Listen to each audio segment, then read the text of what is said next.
안녕하십니까? 의료건강 전문 채널 다솜방송의 TV 가정한방 프로그램을 진행하는 이영빈입니다. 지난 이 시간에는 알러지 비염과 그 치료법에 대해서 알아보았는데요. 오늘은 화분증에 대해서 자세히 알아보도록 하겠습니다. 오늘 도움 말씀 주실 영동한의원의 김남선 원장님 소개해드리겠습니다.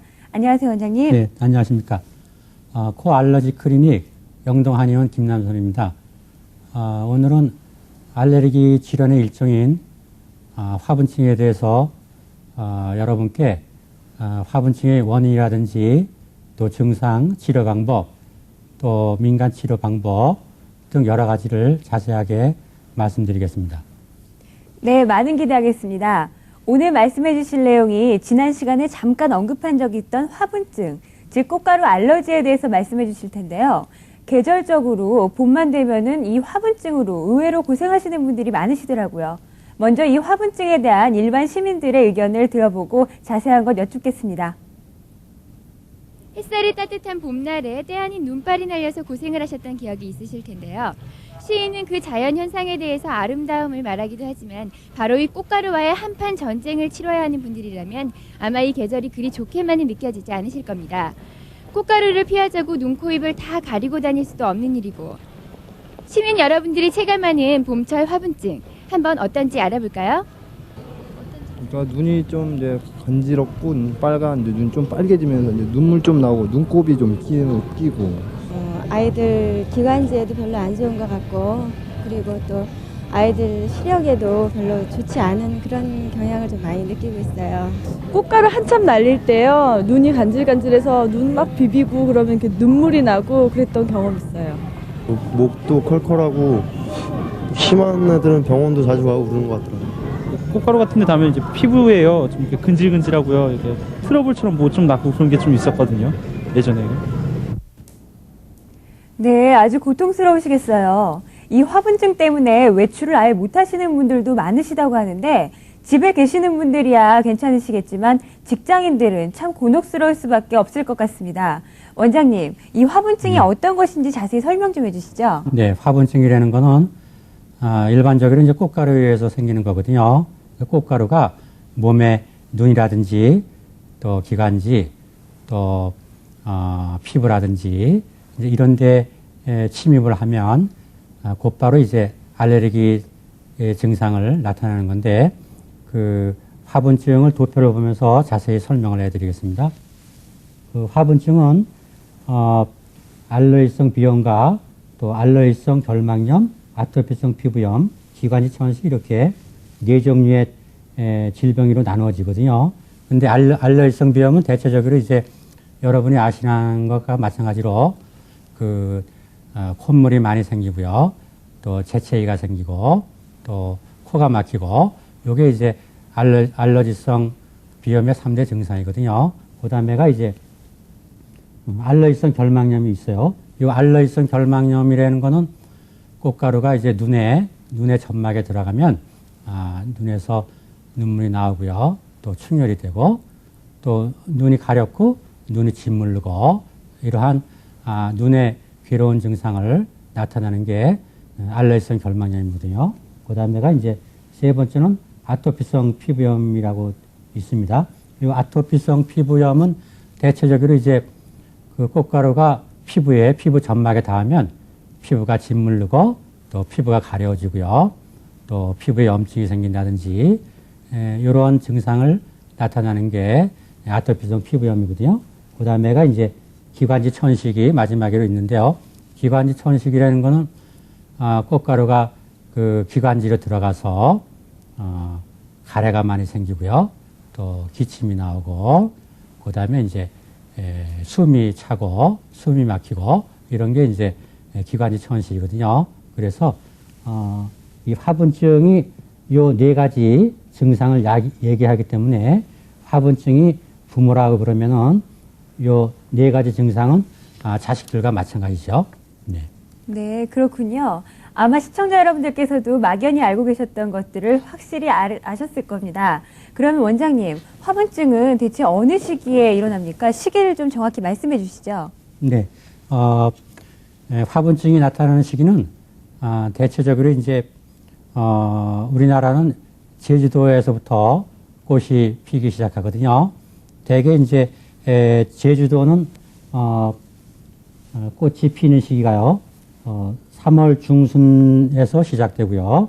그 다음에 3월 하순에는 부산이라든지 목포 이런 데에서 이제 꽃이 피기 시작하고요. 그 다음에 4월 상순에는 대구, 광주 요 지방을 중심으로 해서 꽃이 피게 되죠. 그 다음에 서울이라든지 강원도 이쪽은 대체적으로 4월 하순, 4월 중순 정도 되면 서울 지방을 중심으로 해서 꽃이 피기 때문에 그 꽃이 피는 시기를 잘 이렇게 파악을 하셔서 꽃이 피기 전에 미리미리 이렇게 화분증 치료를 해주시면 화분증 치료가 훨씬 빨라지고요. 또 화분증이 발생되는 그러한 것도 예방할 수 있고요. 여러 가지로 좋습니다. 네, 그렇군요. 원장님, 그럼 지금 말씀해 준 시기들이 해마다 일정한 건가요? 꽃가루가 날리는 시기는 비교적 이제 해마다 비슷한데요. 한 보름 정도씩은 꽃이 피고 지는 게 차이가 있거든요. 그래서 꽃이 피는 시기를 화분 전선이라 그러고요. 또 꽃이 지는 시기를 화분 후선이라고 그러거든요. 그래서 화분증이 있는 사람들은 그 꽃이 피는 시기를 중심으로 해서 꽃이 질 때까지 화분증에 대한 그 생각을 자기가 화분증이 있기 때문에 잘 이렇게 치료 방법이라든지 치료라든지 또 예방하는 것을 잘 파악하시면 치료나 예방에 도움이 되시는데요. 제가 이제 그동안 이제 해마다 3월에서 이제 5월, 6월 사이에 일본에서 이제 그 세계 동양의학회 세미나가 있을 때마다 초청돼서 이제 가서 알레르기 비염이라든지 천식에 관해서 이렇게 논문을 발표해 보면 그 일본 텔레비에서는 대체적으로 그 날씨를 예보하면서 그 꽃가루 날리는 그 시기를 같이 가르쳐 주기 때문에 그 화분증이 있는 또 꽃가루 알레르기가 있는 그런 환자들은 그 텔레비의 그 날씨 예보와 함께 그런 그 화분증 시기를 아름으로 해서 미연에 예방도 하고요. 또 치료 대책도 세우고 그러는 것을 보았습니다. 네. 그 화분증이 다른 질병을 유발시키진 않나요? 화분증이라는 거는 대체적으로 이제 뭐 아까 말씀드린 대로 코라든지 눈이라든지 또 기관지 또 피부에 여러 군데 이렇게 그 알러지 증상을 나타나기 때문에 이제 그런 게 이제 제일 중요하다고 볼 수 있죠. 네, 그렇군요. 원인을 제거해서 병을 앓지 않는 것이 중요할 텐데 이 화분증이 다른 질병을 불러일으킨다니 주의해야 될 것 같군요. 원장님, 한의학에서는 체질에 따라서 체질별로 치료를 하고 분류를 한다고 하는데 이 화분증이 나타나는 체질에는 어떤 것이 있습니까? 네, 화분증 환자는 특히요 체질이 과민성 체질에 많이 있거든요. 그렇기 때문에 꽃가루뿐만 아니고 우리가 섭취하는 그러한 음식물에 의해서 알레르기 증상을 일으키는 사람이 많이 있습니다. 그 대표적인 그 알러지를 일으키는 음식물들을 보면 우선 달걀이 있고요. 그다음에 참깨, 또 요 메밀국수가 또 알러지를 일으키는 중요한 원인이 되고요. 또 마늘, 또 밀가루, 또 땅콩, 오징어, 꽁치 이런 게 이제 알러지를 일으키고요. 또 참치, 방어, 오징어, 새우 특히 문어, 게 이런 게 그 알러지를 일으키는 그러한 그 음식물이기 때문에 대체적으로 이제 그러한 음식물을 평소에 알러지가 있는 그러한 환자들은 그 먹지 않는 게 예방하는 데 있어서 대단히 중요한 것입니다. 네, 생각보다 많은 음식을 조심해야 되겠군요. 원장님, 말씀해주신 음식들 말고 화분증 환자에게는 인스턴트 음식이 나쁘다고 하는데 어떤 음식들이 있습니까? 근래 이제 인스턴트 음식을 섭취함으로 해서 그 여러 가지 이제 알레르기 증상이 많이 생기고 있거든요. 그 중에서 이제 그 인스턴트 식품이라든지 또 요새 이제 냉장고가 많이 발달되어 있기 때문에 생선이라든지 고기라든지 이런 거를 냉동해서 이제 오랫동안 보관을 하게 되거든요. 그러므로 해서 이제 좀 변질이 생긴다든지 또 냉동식품이 알러지 증상을 일으키는 그러한 그 원인 식품이 되기 때문에 되도록이면 오랫동안 냉동한 음식을 조리해서 섭취하는 것보다는 대체적으로 이제 금방 이렇게 냉동시키지 않고 이렇게 조리를 해서 이렇게 섭취하는 게 알러지 증상을 예방하고 또 원인을 없애주는 그러한 중요한 음식 식사법이 되겠습니다. 네, 아주 세심한 배려가 필요할 것 같군요. 그런데 원장님, 화분증 하면 꽃가루와 관계되는 알러지이기 때문에 꽃가루를 늘 접하는 동물, 예를 들면은 벌꿀은 벌이 운반하는 거 아니겠습니까? 그럼 벌꿀은 화분증 환자한테 안 좋을 것 같은데 어떻습니까? 네. 저희 이제 병원에서 이 알러지 환자들이 이제 그런 질문을 많이 하거든요. 벌꿀이 이제 벌이 운반해 온 그러한 꽃가루가 많이 포함이 되어 있는데 그러한 그 벌꿀을 먹으면 그 화분증이 있는 환자, 즉 알레르기 증상이 있는 환자한테 더 해롭지 않냐 이런 질문을 많이 이제 받거든요. 근데 벌이 운반하는 것은 이제 충매화라고 그러고요. 충매화의 화분이고요.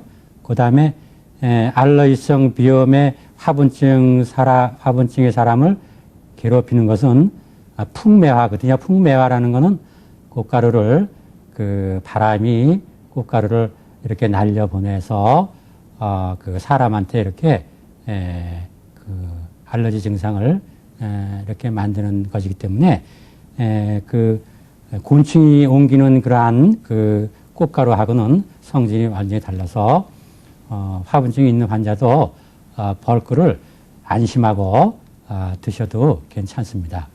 네, 제가 잘못 알고 있었군요. 또 이런 얘기를 들은 적이 있거든요. 몸에 좋은 비타민C가 화분증 환자에게 좋다고 하는데 어떻습니까? 네, 최근에는 이제 사람들이 건강과 또 영양에 상당히 이제 관심들이 많아서 비타민C라든지 이러한 그 비타민 계통이 몸에 좋지 않냐 해서 이렇게 과용하는 분들이 계시거든요. 근데 물론 이제 비타민C는 우리 알러지 비염의 그 점막이 알러지 비염에 의해서 이제 점막이 부었을 적에 그 점막의 염증을 가라앉혀 주고요.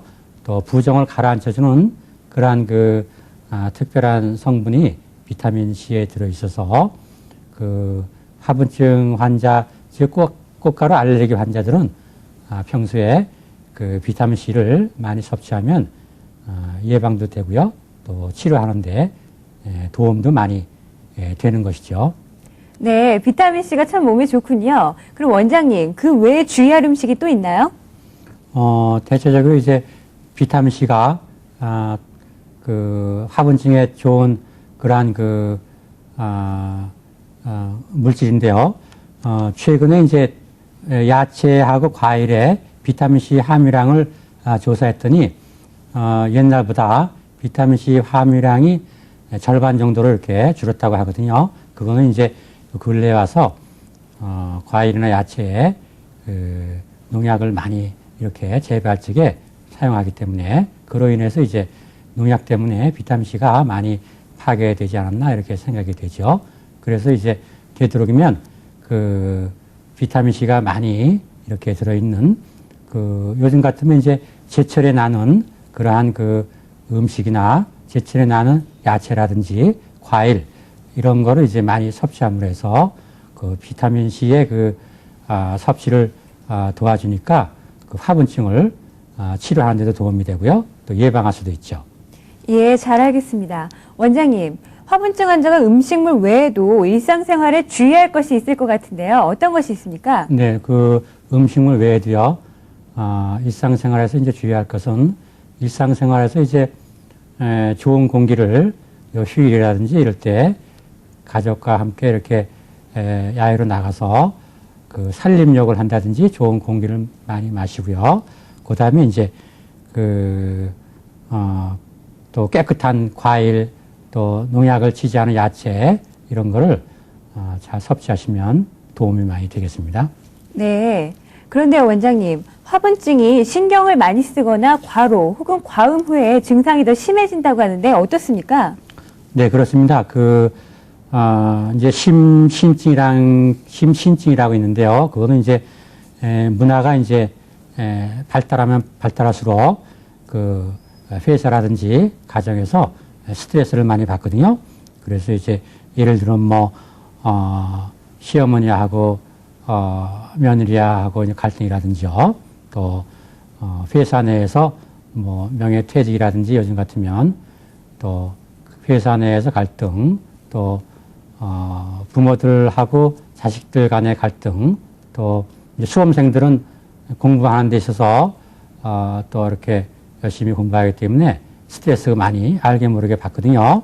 근데 이제 그런 게 이제 발병의 원인이 되고요. 그 다음에가 이제 그 회사 내에서 폭음을 한다든지 폭식을 한다든지 또 밤샘 이런 게 이제 화분증의 중요한 원인이 되죠.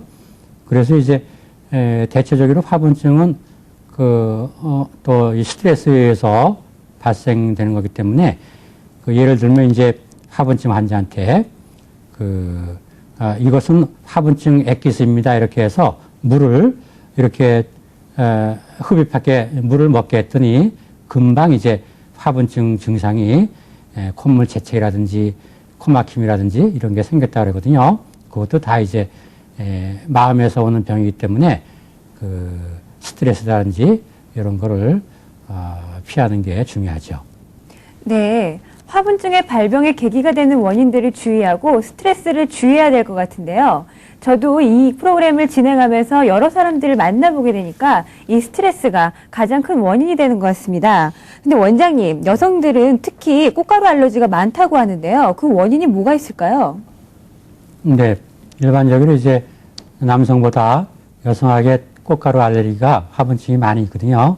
그 원인은 그 여성들은 이제 생리 또 이런 그 출산이라든지요. 또 호르몬, 여성 호르몬 관계 이런 거에 의해서 그 화분증 증상이 남성보다 더 많아지는 거거든요.